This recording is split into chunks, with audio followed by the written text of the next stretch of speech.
আমাদের মধ্যে আজকে প্রেস কনফারেন্সে উপস্থিত আছেন আমাদের ঊনকোটি জেলার জেলা সভাপতি মাননীয় বিমল কর মহোদয়, উপস্থিত আছেন ঊনকোটি জেলার সভাধিপতি অমলেন্দু দাস মহোদয়, উপস্থিত আছেন আমাদের পাবিয়াসরা মন্ডলের সভাপতি সন্তোষ দর মহাশয়।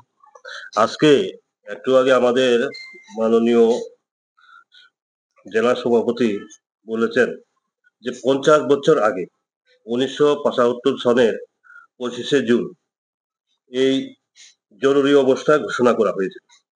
জরুরি অবস্থা আমরা যেটা জানি, সংবিধান এবং জরুরি অবস্থা যে কতগুলো নিয়ম আছে, যদি যুদ্ধ হয় বা বহিরাষ্ট্র যদি কোনো আক্রমণ করে বা যদি কোনো একটা বিদ্রোহ সৃষ্টি হয়, সশস্ত্র বিদ্রোহ, ওই সময়গুলোতে জরুরি অবস্থা করা হয়, যেটা আর্টিকেল 352। কিন্তু আমরা দেখি যে 25শে জুন 1975 সনে কেন জরুরি অবস্থাটা করা হয়েছিল, কেনই বা আজকে ভারতীয় জনতা পার্টি সেটাকে কালো দিবস হিসাবে পালন করে থাকে। কারণ আপনারা জানেন, শ্রীমতী গান্ধী প্রধানমন্ত্রী থাকাকালীন উনি যে 1971 সনে নির্বাচনে প্রতিদ্বন্দ্বিতা করেছিলেন, ওই সময় এসপি ডিএম ওনাদেরকে ব্যবহার করে উনি নির্বাচনী কাজ পরিচালনা করেছিলেন। আর সবচেয়ে তাজ্জব ব্যাপার, আমরা যখন নির্বাচনে প্রতিদ্বন্দ্বিতা করি, বিধানসভাতে হোক লোকসভাতে হোক, তখন আমরা ইলেকশন এজেন্ট কাকে দেই? ইলেকশন এজেন্ট ওই প্রার্থী, যে কোনো দলের হোক, প্রার্থী কি করবে, তার দলীয় কার্যকর্তা থেকে সেটাতে নিযুক্ত করে থাকে। কিন্তু মিসেস গান্ধী কি করেছিলেন? ওনার ব্যক্তিগত সচিব সরকারি আধিকারিক ওনাকে তিনি ইলেকশন এজেন্ট বানিয়েছিলেন। যার কারণে কি হয়েছে, ওখানে তাইনের প্রতিদ্বন্দ্বী রাজনারায়ণজি উনি এলাহাবাদ হাইকোর্টে কেস করেছিলেন, মামলা করেছিলেন যে এখানে কারচুপি করে মিসেস গান্ধী উনি জিতেছেন।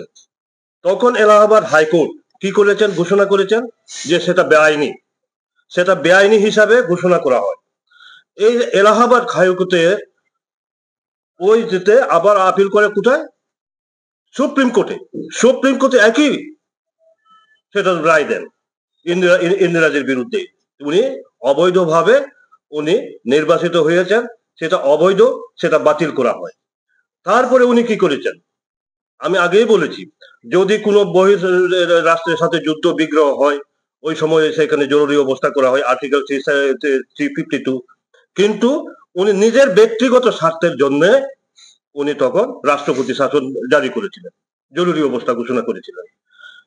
আর জরুরি অবস্থা ঘোষণা করার পরে যারা মিডিয়া ছিল, সংবাদ জগতের যারা কর্মী ছিলেন, সংবাদপত্রের যে সাংবাদিকদের অধিকার পর্যন্ত উনি কেড়ে নেন।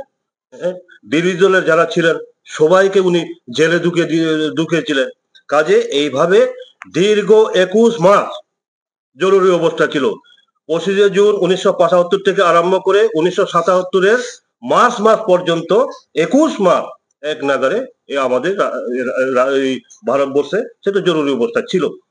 আর সংবাদ জগতের কর্মী থেকে আরম্ভ করে, বিরোধী দলের রাজনীতি কর্মীদের থেকে আরম্ভ করে যে উৎপীড়ন নিপীড়ন করা হয়েছিল, যার কারণে আমরা ভারতীয় জনতা পার্টি সেই 25শে জুনকে আমরা কালো দিবস হিসেবে আমরা পালন করে থাকি।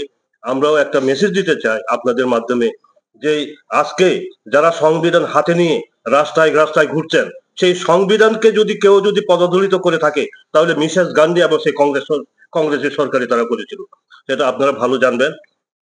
যাই হোক, আর আরো একটা বিষয় আমি বলবো,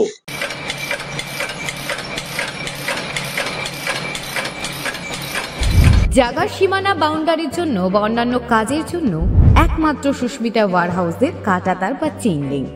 কেননা উন্নত মানের টাটা জিআই ওয়্যার দিয়ে যত্ন সহকারে তৈরি করা হয়।